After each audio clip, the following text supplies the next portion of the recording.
May nga pong mga kasoroy no di atas sa may Bangkasi Rotonda hindi na function na lang ato ang rotonda din dapitan no sa may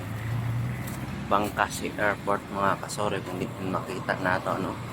nga naata sa may entrance nga bahin sa ato ang airport mga kasoroy din sa Bukang City. So sa mga karon mga kasoroy ubay-ubay na ang nag-jogging din ng dapitan no. Nag-jogging din ng dapitan o nag-walking tungod kaya ni paano cordon ni siya nga area din aron na way mga sakyanan nga mo agi din yung dapitan mga kasoroy kung nakita nato no nga sa pagkaroon na develop pagyapon kini nga sampit nga rotonda mga kasoroy kung di na naatay kasoroyan din yung dapita sa may kasi mga kasoroy kung hilig mo sa mga walking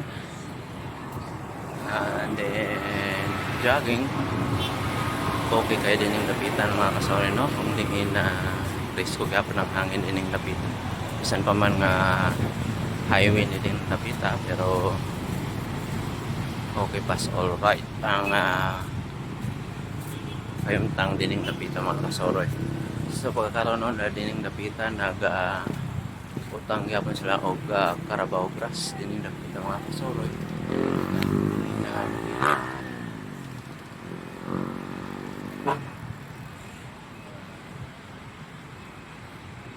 green ang atong area din so na po yung mga lights ibang butang sa manini